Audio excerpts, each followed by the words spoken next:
கர்த்தருடைய பரிசுத்த நாமத்திற்கு ஸ்தோத்திரம் உண்டாவதாக. இன்றைய ஜீவவார்த்தை நிகழ்ச்சியை கேட்டுக்கொண்டிருக்கும் அனைவரையும் கர்த்தருடைய பரிசுத்த நாமத்தினால் வாழ்த்துகிறேன், ஆசீர்வதிக்கிறேன். இன்றைய தின தியானத்திற்கு தேவன் கொடுத்த வேத பகுதி, அது சங்கீத புஸ்தகம், அதில் 3ஆம் சங்கீதம், அதில் 3ஆம் வசனம். சங்கீதம் 3:3.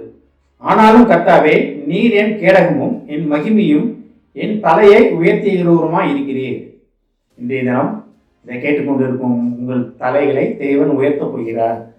இதை கேட்டுக்கொண்டிருக்கும் அன்னைவருடைய தலைகளும் உயர்த்தப்பட போகிறது. உயர்த்தப்படும் நேரம் நெருங்கிவிட்டது. அதாவது நீங்கள் முழுசா விசுவாசிக்கிறத பொறுத்தா இருக்கு. நம்ம விசுவாசம் எப்படியோ அந்த அளவுக்கு ஏற்றாமல் நம்ம உடனடியாக பதில் கிடைக்கும். அப்போ தேவன் தலையை உயர்த்த போகிறார். இந்த வருடத்தில் நீங்கள் தலையை உயர்ந்து நடக்க போகிறீங்க. தலையை உயர்த்த போகிறார்னா என்ன?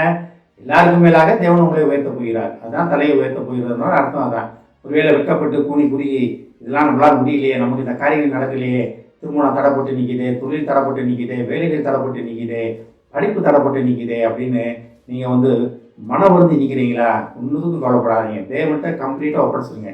தேவனே, இது நான் என்னையே பொறுப்பு கிடையாதாண்டவரே, இது உங்கள் பொறுப்பு. எனக்காகத்தானே நீங்கள் பாவங்களை சுமந்தீங்க, எனக்காகத்தானே மீறுதலை சுமந்தீங்க, எனக்காகத்தானே நீங்கள் சிலுவையில் ரத்தம் சிந்தினீங்க, எனக்காகத்தானே மதித்தீங்க, எனக்காகத்தானே 3ஆம் நாள் உயிர்த்தெழுந்தீங்க. இப்படி தேவன்கிட்ட கேளுங்க. அப்புறம் எதுக்கு ஆண்டவரே உங்கள் சாயலாக படைக்கப்பட்ட நான் கஷ்டப்படணும்? நான் ஏன் இப்படி போராடிக்கிட்டு இருக்கணும்? ஏன் வாழ்க்கையில் இவ்வளோ போராட்டங்கள், இவ்வளோ பிரச்சனைகள் எனக்கு ஏன் வாழ்க்கையில்? இது ஏன் நீங்கள் ஏன் வாழ்க்கையில் இப்படிலாம் நடக்குது அப்படின்னு தேவன்கிட்ட தைரியமாக கேட்கலாம். இது தவறே கிடையாது. தேவன் முகமுகமாக பேசுவதற்காக தேவன் ஆயத்தமாக இருக்கிறார். ஒரு தகப்பன் தன் பிள்ளைகிட்ட பேசுவது போல, ஒரு பிள்ளை தன் தகப்பன்கிட்ட பேசுவது போல, அந்த ஒரு உறவுக்காக தான் தேவன் இயங்கி கொண்டிருக்கிறார். இதை கேட்டுக்கொண்டு விசுவாசிகளே, நீங்கள் உலகத்தால் நீங்கள் தாழ்த்தப்பட்டு இருக்கீங்களா? உலகத்தால் வெட்கப்படுத்தப்பட்டு இருக்கீங்களா? உங்கள் உடன் பிறந்தவங்கள, உங்கள் ஃப்ரெண்ட்ஸு, சொந்தத்தில் மத்தியில் நீங்கள் தலை உறிஞ்சு நிற்கிறீங்களா? என்னால் உண்மையை முடியலன்னு நினைக்கிறீங்களா? எதுக்கும் கவலைப்படாதீங்க. சகலமும் உங்களால் முடிய போகிற காலம் வந்துவிட்டது. சகலமும் உங்களால் மட்டுமே முடிய போகிறது. உங்களை ஏளனமாக பார்த்த அனைவரும் தலையை உயர்த்தி உங்களை பார்க்க போகிறாங்க. தேவன் உங்கள் தலையை உயர்த்த போகிறார். இதுவரைக்கும் வெட்கத்தாலையும் அவமானத்தினாலையும் வேதனையினாலும் கஷ்டத்தினாலும் பிரச்சனையில் கடனில் தலை குனிஞ்சு நின்று நீங்கள் தலை நிமிர்ந்து நடக்க போகிறீங்க. எப்படி நடப்பீங்க? தேவன் என்னுடன் இருக்கிறார், என் தேவன் என்னை விடுவித்தார், தேவன் என்னை பார்த்து கொண்டார், தேவன் எனக்காக யுத்தம் செய்கிற தேவன் என்னுடன் இருக்கிறார் அப்படின்னு தைரியமாக எழுந்து நிற்க போகிறீங்க. நீங்கள் இதை நீங்கள் விசுவாசிங்க. ஒரே ஒரு காரியம் தான், விசுவாசம் மட்டும்தான். அதான் அந்த வசனம் எப்படி ஆரம்பிக்குது பாருங்க. ஆனாலும் கர்த்தாவே, நீர் என் கேடகமும் என் மகிமையும் தலையை உயர்த்துகிறோம். 3 காரியங்கள் சொல்லப்பட்டிருக்கிறது. முதல் என்ன சொல்றாரு பாருங்க, கேடகம். எபேசியர் 6ஆம் அதிகாரத்தில் பார்க்கலாம். கேடகம்னா என்ன? எல்லாவற்றுக்கும் மேலாக விசுவாசம் என்றும் கேடகத்தை பிடித்து கொண்டு நில்லுங்க அப்படின்றது. அப்போ எதிர்த்து நிற்பதற்காக அந்த வசனம் 6ஆம் அதிகாரத்தில் பார்த்தீங்கன்னா தெரியும், பொருளாங்கனை எதிர்த்து நிற்பதற்காக சொல்லப்பட்ட காரியங்கள் அதில் இருக்குது. அப்போ எல்லாவற்றுக்கும் மேலாக விசுவாசம் என்னும் கேடகத்தை பிடித்து கொள்ளுங்க அப்படின்றாரு.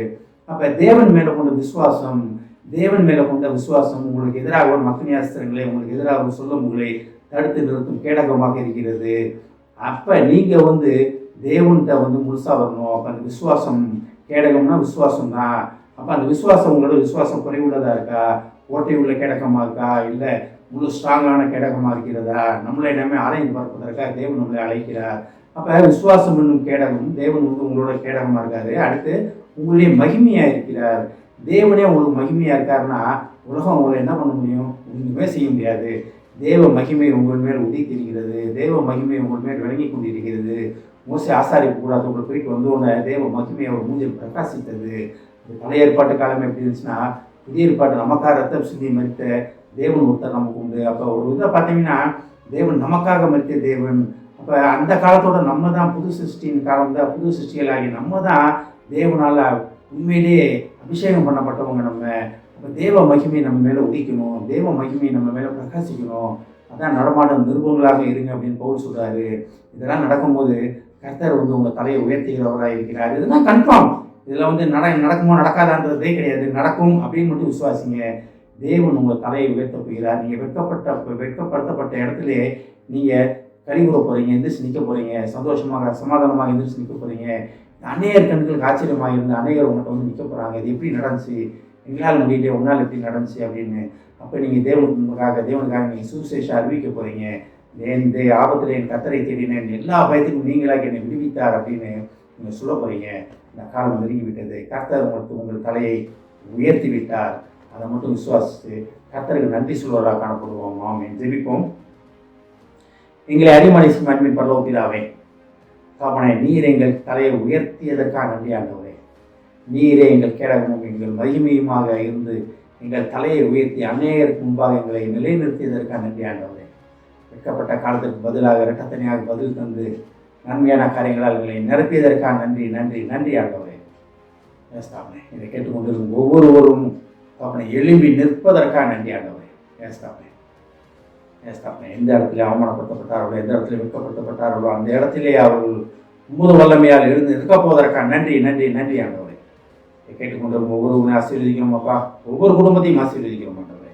ஏஸ்தாப்பனே, ஏஸ்தாப்பனே, குடும்பத்தை ஒருவேளை இந்த ஊரிலோ குடும்பங்களிலோ சொந்த பந்தத்தில் தள்ளி வைத்திருக்கலாம் ஆண்டவரே. இவர்கள் சரியில்லை, இவர்களுக்கு தேவையில்லை, இவர்களுக்கு என்ன அறிகிறது என்று தள்ளி வைத்திருக்கலாம் ஆண்டவரே. தள்ளப்பட்ட நிலைமையிலே உள்ள குடும்பங்களை உமது கற்று தெரியும் அப்பா. ஏஸ்தாப்பனே, நீர் அவர்களை உயர்த்தி ஏஸ்தாப்பனே அந்நேருக்கு ஆசீர்வாதமான பாத்திரமாக நீர் அந்த குடும்பங்களை வைப்பதற்கான நன்றி ஆண்டவரே. வைப்பேன் என்று சொல்வதற்கான நன்றி ஆண்டவரே. உண்மை இன்னும் உறுதியாக பற்றிக்கொள்ளக்கூடிய மனதை தாழ்ந்தவர் ஆசீர்வதிக்கும் அப்பா. இயேசுவின் மூலமாக கேட்கிறேன் நல்ல பிதாவே. ஆமென். கர்த்தர் உங்களை ஆசீர்வதிப்பாராக.